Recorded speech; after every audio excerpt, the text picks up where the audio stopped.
رفته بودم سوی قبرستان شهر، هر که را دیدم صبا خوابیده بود.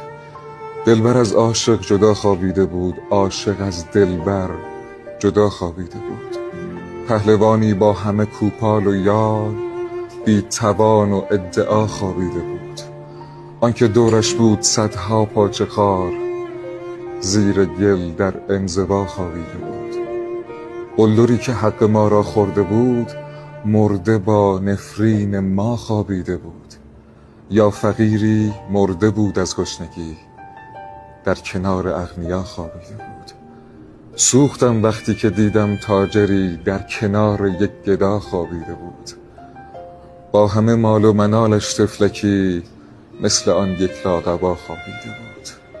ظالم و مظلوم هم در یک ردیف، رعیتی با کدخدا خوابیده بود.